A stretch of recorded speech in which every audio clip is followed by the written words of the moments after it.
नमस्कार दोस्तों, स्वागत है आपका हमारे इस चैनल द साहित्य नाव पर। अपने उपन्यास गोदान को आगे बढ़ाते हुए चलते हैं उसके भाग 35 की ओर। होरी की दशा दिन दिन गिरती ही जाती थी। जीवन के संघर्ष में उसे सदैव हार हुई, पर उसने कभी हिम्मत नहीं हारी। प्रत्येक हार जैसे उसे भाग्य से लड़ने की शक्ति दे देती थी, मगर अब वह उस अंतिम दशा को पहुंच गया था जब उसमें आत्मविश्वास भी न रहा था। अगर वह अपने धर्म पर अटल रह सकता तो भी कुछ आंसू पूछते, मगर वह बात न थी। उसने नियत भी बिगाड़ी, अधन भी कमाया, कोई ऐसी बुराई न थी जिसमें वह पड़ा न हो, पर जीवन की कोई अभिलाषा न पूरी हुई और भले दिन मृग तृष्णा की भांति दूर ही होते चले गए। यहाँ तक कि अब उसे धोखा भी न रह रहा था। झूठी आशा की हरियाली और चमक भी अब नजर न आती थी। हारे हुए महीप की भांति उसने अपने को इस 3 बिगहे के किले में बंद कर लिया था और उसे प्राणों की तरह बचा रहा था।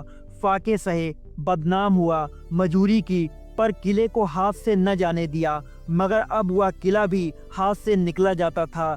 3 साल से लगान बाकी पड़ा हुआ था और जब पंडित नोखे नाम ने उस पर बेदखली का दावा कर दिया था, कहीं से रुपए मिलने की आशा न थी। जमीन उसके हाथ से निकल जाएगी और उसके जीवन के बाकी दिन मजूरी करने में कटेंगे। भगवान की इच्छा, राय साहब को क्या दोष दें, आसामियों ही से उनका भी गुजर है। इसी गांव पर आधे से ज्यादा घरों पर बेदखली आ रही है।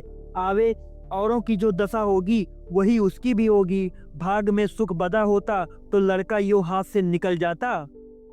सांझ हो गई थी। वह इसी चिंता में डूबा बैठा था कि पंडित दाता दीन ने आकर कहा, क्या हुआ होरी, तुम्हारी बेदखली के बारे में? इन दिनों नोखे राम से मेरी बोलचाल बंद है, कुछ पता नहीं। सुना तारीख को 15 दिन और रह गए हैं। होरी ने उनके लिए खाट डालकर कहा, वह मालिक है, जो चाहे करें। मेरे पास रुपए होते तो यह दुर्दशा क्यों होती। खाया नहीं, उड़ाया नहीं, लेकिन उपज ही ना हो और जो भी हो वह कौड़ियों के मोल बिके तो किसान क्या करे। लेकिन जायदाद तो बचानी ही पड़ेगी, निबाह कैसे होगा। बाप दादों की इतनी ही निशानी बच रही है, वह निकल गई तो कहाँ रहोगे। भगवान की मर्जी है, मेरा क्या बस। एक उपाय है जो तुम करो। होरी को जैसे अभय दान मिल गया। उनके पांव पकड़कर बोला, बड़ा धर्म होगा महाराज, तुम्हारे सिवा मेरा कौन है। मैं तो निराश हो गया था। निराश होने की कोई बात नहीं, बस इतना ही समझ लो कि सुख में आदमी का धर्म कुछ और होता है, दुख में कुछ और। सुख में आदमी दान देता है, मगर दुख में भीख तक मांगता है। उस समय आदमी का यही धर्म हो जाता है। शरीर अच्छा रहता है तो हम बिना स्नान पूजा किए मुंह में पानी भी नहीं डालते, लेकिन बीमार हो जाते हैं तो बिना नहाए धोए कपड़े पहने खाट पर बैठे पत्थर लेते हैं। उस समय का यही धर्म है। यहाँ हमसे तुम में कितना भेद है, लेकिन जगन्नाथपुरी में कोई भेद नहीं रहता। ऊंचे नीचे सभी एक पंगत में बैठकर खाते हैं। आपातकाल में श्री रामचंद्र ने सबरी के जूठे फल खाए थे। बाली का छिप कर वध किया गया था। जब संकट में बड़े बड़ों की मर्यादा टूट जाती है तो हमारी तुम्हारी कौन बात है। राम सेवक महतो को तो जानते हो ना। होरी ने निरुत्साह होकर कहा, हाँ जानता क्यों नहीं। मेरा जजमान है, बड़ा अच्छा जमाना है उसका। खेती अलग, लेन देन अलग। ऐसे रौब-दाब का आदमी ही नहीं देखा। कई महीने हुए उनकी औरत मर गई है, संतान कोई नहीं। अगर रुपया का ब्याह उससे करना चाहो तो मैं उसे राजी कर लूं। मेरी बात वह कभी न टालेंगे। लड़की सयानी हो गई है और जमाना बुरा है। कहीं कोई बात हो जाए तो मुंह में कालिख लग जाए। यह बड़ा अच्छा अवसर है। लड़की का ब्याह भी हो जाएगा और तुम्हारे खेत भी बच जाएंगे। सारे खर्च बरस से बचे जाते हैं। राम सेवक होरी से 2 ही 4 साल छोटा था। ऐसे आदमी से रूपा के ब्याह करने का प्रस्ताव ही अपमानजनक था। कहाँ फूल सी रूपा और कहाँ वह बूढ़ा ठूठ। जीवन में होरी ने बड़ी बड़ी चोट सही थी, मगर यह चोट सबसे गहरी थी। आज उसके ऐसे दिन आ गए हैं कि उससे लड़की बेचने की बात कही जाती है और उसमें इनकार करने का साहस नहीं है। ग्लानि से उसका सिर झुक गया। दाता दीन ने 1 मिनट के बाद पूछा, तो क्या कहते हो। होरी ने साफ जवाब दिया, बोला, सोच कर कहूंगा। इसमें सोचने की क्या बात है। धनिया से भी तो पूछ लूं, तुम राजी हो कि नहीं। जरा सोच लेने दो महाराज, आज तक कुल में कभी ऐसा नहीं हुआ, उसकी मर्यादा भी तो रखना है। 5-6 दिन के अंदर मुझे जवाब दे देना, ऐसा ना हो तुम सोचते ही रहो और बेदखली आ जाए।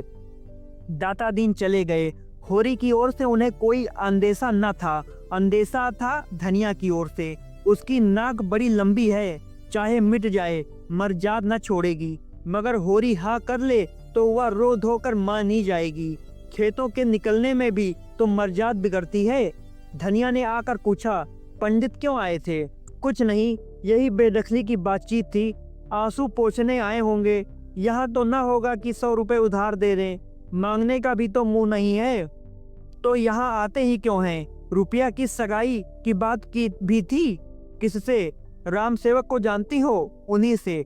मैंने उन्हें कब देखा? हाँ, नाम बहुत दिन से सुनती हूँ। वह तो बूढ़ा होगा। बूढ़ा नहीं, हाँ अधेड़ है। तुमने पंडित को फटकारा नहीं? मुझसे कहते तो ऐसा जवाब देते कि याद करते। फटकारा नहीं, लेकिन इनकार कर दिया। कहते थे ब्याह भी बिना खर्च बरच के हो जाएगा और खेत भी बच जाएंगे।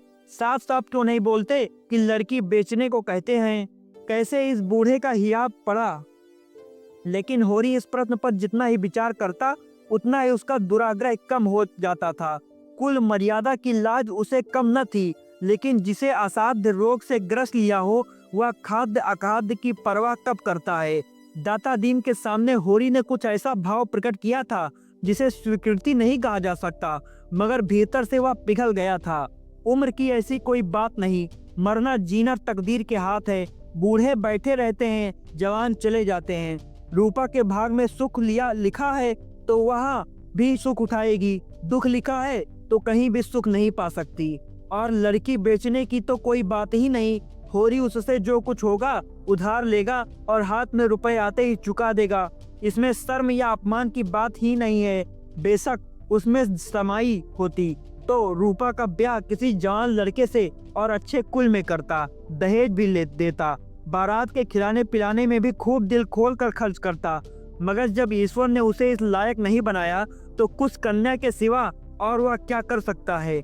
लोग हंसेंगे, लेकिन जो लोग खाली हंसते हैं और कोई मदद नहीं करते, उनकी हंसी की वह क्यों परवाह करे। मुश्किल यही है कि धनिया न राजी होगी। गधी तो है ही, वही पुरानी लाज ढोए जाएगी। या कुल प्रतिष्ठा के पालने का समय नहीं, अपनी जान बचाने का अवसर है। ऐसी ही बड़ी लाज वाली है तो लाए 500 निकाले कहाँ धरे हैं। 2 दिन गुजर गए और इस मामले पर उन लोगों में कोई बातचीत न हुई। हाँ, दोनों सांकेतिक भाषा में बातें करते थे। धनिया कहती वर कन्या जोड़ के हो तभी ब्याह का आनंद है। होरी जवाब देता, ब्याह का आनंद का नाम नहीं है पगली, या तो तपस्या है। चलो तपस्या है। हाँ, मैं कहता जो हूँ, भगवान आदमी को जिस दशा में डाल दे उसमें सुखी रहना तपस्या नहीं तो और क्या है। दूसरे दिन धनिया ने वैवाहिक आनंद का दूसरा पहलू सोच निकाला। घर में जब तक सास ससुर देवरानियां जेठानियां न हो तो ससुराल का सुख ही क्या, कुछ दिन तो लड़की बहुरिया बनने का सुख पाए। होरी ने कहा, वह वैवाहिक जीवन का सुख नहीं, दंड है। धनिया तिनक उठी, तुम्हारी बातें भी निराली होती हैं। अकेली बहू घर में कैसी रहेगी, न कोई आगे न कोई पीछे। होरी बोला, तू तो इस घर में आई तो एक नहीं 2-2 देवर थे, सास थी ससुर था, तूने कौन सा सुख उठा लिया बता। क्या सभी घरों में ऐसे ही प्राणी होते हैं? और नहीं तो क्या आकाश की देवियां आ जाती हैं। अकेली तो बहू, उस पर हुकूमत करने वाला सारा घर, बेचारी किस किस को घुस करे। जिसका हुक्म न माने वही बैरी, सबका सबसे भला अकेला। फिर भी बात यहीं तक रह गई, मगर धनिया का पल्ला हल्का होता जाता था। चौथे दिन राम सेवक मातो खुद आ पहुँचे, कला रास घोड़े पर सवार, साथ एक नाई और एक खिदमतगार, जैसे कोई बड़ा जमींदार हो। उम्र 40 से ऊपर थी, बाल खिचड़ी हो गए थे, पर चेहरे पर तेज था, देह गठित हुई। होरी उनके सामने बिल्कुल बूढ़ा लगता था। किसी मुकदमे की पैरवी करने जा रहे थे।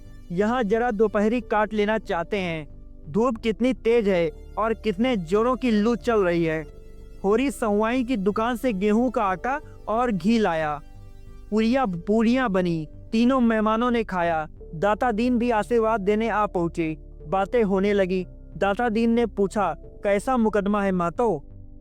राम सेवक ने शान जमाते हुए कहा, मुकदमा तो एक ना एक लगा ही रहता है महाराज। संसार में गऊ बनने से काम नहीं चलता, जितना दबो उतना ही लोग दबाते हैं।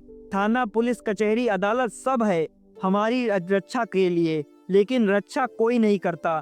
चारों तरफ लूट है। जो गरीब हैं, बेकस हैं, उसकी गर्दन काटने के लिए सभी तैयार रहते हैं।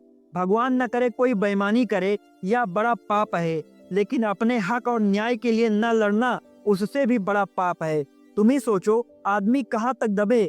यहाँ तो जो किसान है वह सबका नरम चारा है। पटवारी को नजराना और दस्तूरी न दे तो गांव में रहना मुश्किल। जमींदार के चपरासी और कारिंदा का पेट न भरे तो निवाह न हो। थानेदार और कांस्टेबल को जैसे उसके दामाद हैं। जब उनका दौरा गांव में हो जाए, किसानों का धर्म है वह उनका आदर सत्कार करे, नजर नयार दे। नई एक रिपोर्ट में गांव का गांव बंधा जाए। सभी कानून को आते हैं, सभी कभी तहसीलदार, कभी डिप्टी, कभी जंट, कभी कलेक्टर, कभी कमिश्नर। किसान को तो सामने हाथ बांधे हाजिर रहना चाहिए। उनके लिए रसद, चारे, अंडे, मुर्गी, दूध, घी का इंतजाम करना चाहिए। तुम्हारे सिर भी तो वही बाल बीत रही है महाराज। एक न एक हाकिम रोज नए नए बढ़ते जाते हैं। एक डॉक्टर कुओं में दवाई डालने के लिए आने लगा है। एक दूसरा डॉक्टर कभी कभी आकर ढोरों को देखता है। लड़कों का इम्तिहान लेने वाला इंस्पेक्टर है। न जाने किस किस महकमे के अफसर हैं। नहर के अलग, जंगल के अलग, ताड़ी शराब के अलग, गांव सुधार के अलग, खेती विभाग के अलग। कहाँ तक गिनाऊं। पादरी आ जाता है तो उसे भी रसद देना पड़ता है, नहीं शिकायत कर दे। और जो कहो कि इतने महकमे और इतने अफसरों से किसान का कुछ उपकार होता हो तो नाम को नहीं। अभी जमींदार ने गांव पर हल पीछे 2-2 रुपए चंदा लगाया। किसी बड़े अफसर की दावत की थी, किसानों ने देने से इनकार कर दिया। बस उसने सारे गांव पर जाफा कर दिया। हाकिम भी जमींदार ही का पक्ष करते हैं, या नहीं सोचते कि किसान भी आदमी है, उसके भी बाल बच्चे हैं, उसकी भी इज्जत आबरू है। और यह सब हमारे दब्बूपन का फल है। मैंने गांव भर में डोंडी पिटवा दी कि कोई भी बेसी लगान न दो और न खेत छोड़ो। हमको कोई कायल न कर दे तो हम जाफा देने को तैयार हैं, लेकिन जो तुम चाहो कि बेमुखी से किसानों को पीस कर भी पी जाएं तो यह न होगा। गांव वालों ने मेरी बात मान ली और सबने जाफा देने से इनकार कर दिया। जमींदार ने देखा सारा गांव एक हो गया है तो लाचार हो गया। खेत बेदखल भी कर दें तो जोते कौन। इस जमाने में जब तक करे न पड़ो कोई नहीं सुनता। बिना रोए तो बालक भी माँ से दूध नहीं पाता। राम सेवक तीसरे पहर चला गया और धनिया और होरी पर न मिटने वाला असर छोड़ गया। दाता दीन का मंत्र जाग गया। उन्होंने पूछा, अब क्या कहते हो होरी। होरी ने धनिया की ओर इशारा करके कहा, इससे पूछो, हम तुम दोनों से पूछते हैं। धनिया बोली, उम्र तो ज्यादा है लेकिन तुम लोगों की राय है तो मुझे भी मंजूर है। तकदीर में जो लिखा होगा वह तो आगे जाएगा ही, मगर आदमी अच्छा है। और होरी को तो राम सेवक का वह विश्वास हो गया था जो दुर्बलों को जीवट वाले आदमियों पर होता है। वह शेख चिल्ली के से मंसूबे बांधने लगा था। ऐसा आदमी उसका हाथ पकड़ ले तो बेड़ा पार है। विवाह का मुहूर्त ठीक हो गया। गोबर को भी बुलाना होगा। अपनी तरफ से लिख दो, आने ना आना उसे अख्तियार है। या कहने को तो मुंह ना रहे कि तुमने मुझे बुलाया कब था। सोना को भी बुलाना होगा। धनिया ने कहा, गोबर तो ऐसा नहीं था, लेकिन जब झुनिया आने दे परदेश जाकर ऐसा भूल गया कि न चिट्ठी न पत्री न जाने कैसे हैं। या कहते कहते उसकी आंखें सजल हो गई। गोबर को खत मिला तो चलने को तैयार हो गया। झुनिया को जाना अच्छा तो न लगता था, पर इस अवसर पर कुछ कह न सकी। बहन के ब्याह में भाई का न जाना कैसे असंभव है। सोना के ब्याह में न जाने का कलंक क्या कम है। गोबर आर्द्र कंठ से बोला, माँ बाप से खींचे रहना कोई अच्छी बात नहीं है। अब हमारे हाथ पांव हैं, उनसे खींच लें चाहे लड़ लें, लेकिन जन्म तो उन्हीं ने दिया है, पाल पोस कर जवान तो उन्हीं ने किया है। अब वह हमें 4 बात भी कहें तो हमें गम खाना चाहिए। इधर मुझे बार बार अम्मा दादा की याद आया करती है। उस वक्त मुझे न जाने क्यों उन पर गुस्सा आ गया। तेरे कारण माँ बाप को भी छोड़ना पड़ा। झुनिया तिनक उठी, मेरे सिर पर यह पाप न लगाओ। हाँ, तुम्ही को लड़ने की सूझी थी। मैं तो अम्मा के पास इतने दिन रही, कभी सांस तक न लिया। लड़ाई तेरे कारण हुई। अच्छा, मेरे ही कारण सही। मैंने भी तो तुम्हारे लिए अपना घर बार छोड़ दिया। तेरे घर में कौन तुझे प्यार करता था? भाई बिगड़ते थे, भावजें जलाती थी। भोला जो तुझे पा जाते तो कच्ची ही खा जाते, तुम्हारे ही कारण। अब की जब तक रहे इस तरह रहेगी, उन्हीं में जिंदगानी का कुछ सुख मिले। उनकी मर्जी के खिलाफ कोई काम न करे। दादा इतने अच्छे हैं कि कभी मुझे डांटा तक नहीं। अम्मा ने कई बार मारा है, लेकिन जब मारती थी तब कुछ न कुछ खाने को दे देती थी। मारती थी, पर जब तक मुझे हंसा न ले उन्हें चैन न आता था। दोनों ने मालती से जिक्र किया। मालती ने छुट्टी ही नहीं दी। कन्या के उपहार के लिए एक चरखा और हाथों का कसने भी दिया। वह खुद जाना चाहती थी, लेकिन कई ऐसे मरीज उसके इलाज में थे जिन्हें एक दिन के लिए भी न छोड़ सकती थी। हाँ, शादी के दिन आने का वादा किया और बच्चे के लिए खिलौने का ढेर लगा दिया। उसे बार बार चूमती थी और प्यार करती थी, मानो सब कुछ पेशगी ले लेना चाहती है। और बच्चा उसके ऊपर की बिल्कुल परवाह न करके घर चलने के लिए खुश था। उस घर के लिए जिसको उसने देखा तक न था। उसकी बाल कल्पना में वो घर स्वर्ग से भी बढ़कर कोई चीज थी। गोबर ने घर पहुंचकर उसकी दशा देखी तो ऐसा निराश हुआ कि इसी वक्त यहाँ से लौट आ जाए। घर का एक हिस्सा गिरने को हो गया था। द्वार पर केवल एक बैल बंधा हुआ था, वह भी नीम जान। धनिया और होरी दोनों फूले न समाये, लेकिन गोबर का जी उचाटा था। अब इस घर के संभलने की क्या आशा थी? वह गुलामी करता, लेकिन भरपेट खाता तो है। केवल एक ही मालिक का तो नौकर है। यहाँ तो जिसे देखो वही रौब जमाता है। गुलामी है पर सूखी। मेहनत करके अनाज पैदा करो और जो रुपए मिले वह दूसरे को दे दो। आप बैठे राम राम करो। दादा ही का कलेजा ही है कि यह सब कहते हैं। उससे तो एक दिन न सहा जाए। और यह दशा कुछ होरी की ही न थी, सारे गांव पर यह विपत्ति थी। ऐसा एक आदमी भी नहीं जिसकी रोनी सूरत न हो, मानो उनके प्राणों की जगह वेदना ही बैठी उनके कठपुतलियों की तरह नचा रही हो। चलते फिरते थे, काम करते थे, पिसते थे, घुटते थे, इसलिए कि पिसना और घुटना उनकी तकदीर में लिखा था। जीवन में न कोई आशा है न कोई उमंग, जैसे उनके जीवन के सोते उस सुख गए हों और सारी हरियाली मुरझा गई हो। जेठ के दिन है, अभी तक खलिहानों में अनाज मौजूद है, मगर किसी के चेहरे पर खुशी नहीं है। बहुत कुछ तो खलिहान में ही तुलकर महाजनों और कारिंदों की भेंट हो चुका है, और जो कुछ बचा है वह भी दूसरों का है। भविष्य अंधकार की भांति उनके सामने है, उसमें उन्हें कोई रास्ता नहीं सूझता। उनकी सारी चेतनाएं शिथिल हो गई हैं। द्वार पर मानो कूड़ा जमा है, दुर्गंध उड़ रही है, मगर उनकी नाक में न गंध है न आंखों में ज्योति। सरे शाम से द्वार पर कीदड़ रोने लगते हैं, मगर किसी को गम नहीं। सामने जो कुछ मोटा झोटा आ जाता है वह खा लेते हैं, उसी तरह जैसे इंजन कोयला खा लेता है। उनके बैल चिवनी चोकर के बगैर नांद में मुंह नहीं डालते, मगर उन्हें केवल पेट में कुछ डालने को चाहिए। स्वाद से उन्हें कोई प्रयोजन नहीं, उनकी रसना मर चुकी है। उनके जीवन में स्वाद का लोप हो गया है। उनसे ढेले ढेले के लिए बेईमानी करवा लो, मुट्ठी भर अनाज के लिए लाठियां चलवा लो। पतन के वह इंतहा है जब आदमी शर्म और इज्जत को भी भूल जाता है। लड़कपन से गोबर ने गांव की यही दशा देखी थी और उसका आदी हो चुका था, पर आज 4 साल के बाद उसने जैसे एक नई दुनिया देखी। भले आदमियों के साथ रहने से उसकी बुद्धि कुछ जाग उठी है। उसके राजनैतिक जलसों में पीछे खड़े होकर भाषण सुने हैं और उनसे अंग अंग में विद्या है। उसने सुना है और साझा है कि अपना भाग्य खुद बनाना होगा। अपनी बुद्धि और साहस से इन आगतों पर विजय पाना होगा। कोई देवता, कोई गुप्त शक्ति उनकी मदद करने न आएगी, और उसमें गहरी संवेदना सजग हो उठी है। अब उसमें वह पहले की उद्दंडता और गरूर नहीं है, वह नम्र और उद्योगशील हो गया है। जिस दशा में पड़े हुए हो उसे स्वार्थ और लोभ के वश होकर और क्या बिगाड़ते हो। दुख ने तुम्हें एक सूत्र में बांध दिया है। बंधुत्व के इस देवी बंधन को क्यों अपने तुच्छ स्वार्थों से तोड़े डालते हो? उस बंधन को एकता का बंधन बना लो। इस तरह के भावों ने उसकी मानवता को पंख से लगा लिए हैं। संसार का ऊंच नीच देख लेने के बाद निष्कपट मनुष्यों में जो उदारता आ जाती है, वह अब मानो आकाश में उड़ने के लिए पंख फड़फड़ा रही है। होरी को अब कोई काम करते देखता है तो उसे हटाकर खुद करने लगता है, जैसे पिछले दुर्व्यवहार का प्रायश्चित करना चाहता हो। कहता है, दादा तुम अब कोई चिंता मत करो, सारा भार मुझ पर छोड़ दो, मैं अब हर महीने खर्च भेजूंगा।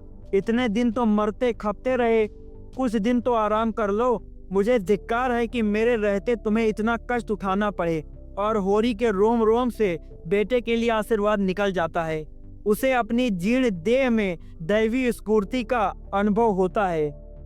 वह इस समय अपने कर्ज का ब्यौरा कहकर उसकी उठती जवानी पर चिंता की बिजली क्यों गिराए। वह आराम से खाए पिए जिंदगी का सुख उठाए, मरने खपने के लिए वह तैयार है। यही उसका जीवन है। राम राम जप कर वह जी भी तो नहीं सकता, उसे तो फावड़ा और कुदाल चाहिए। राम नाम की माला घेर कर उसका चित्त न शांत होगा। गोबर ने कहा, कहो तो मैं सबसे किस्त बंधवा लूं और हर महीने महीने देता जाऊं, सब मिलकर कितना होगा। होरी ने सिर हिलाकर कहा, नहीं बेटा, तुम काहे को तकलीफ उठाओगे, तुम्ही को कौन बहुत मिलते हैं, मैं सब देख लूंगा। जमाना इसी तरह थोड़े ही रहेगा, रूपा चली जाती है, अब कर्ज ही चुकाना है। तुम कोई चिंता मत करना, खाने पीने का संयम रखना, अभी देह बना लोगे तो सदा आराम से रहोगे। मेरी कौन, मुझे तो मरने खपने की आदत पड़ गई है। अभी मैं तुम्हें खेती में नहीं जोतना चाहता बेटा, मालिक अच्छा मिल गया है, उसकी कुछ दिन सेवा कर लोगे तो आदमी बन जाओगे। वह तो यहाँ आ चुकी है, साक्षात देवी है। ब्याह के दिन फिर आने को कहा है। हमारे सिर आंखों पर आए। ऐसे भले आदमियों के साथ रहने से चाहे पैसे कम भी मिले, लेकिन ज्ञान बढ़ता है और आंखें खुलती हैं। उसी वक्त पंडित दाता दीन ने होरी को इशारे से बुलाया और दूर ले जाकर कमरे के से 100 के 2 नोट निकालते हुए बोले, तुमने मेरी सलाह मान ली, बड़ा अच्छा किया। दोनों काम बन गए, कन्या से भी उरिन हो गए और बाप दादों की निशानी भी बच गई। मुझसे जो कुछ हो सका मैंने तुम्हारे लिए कर दिया, अब तुम जानो तुम्हारा काम जाने।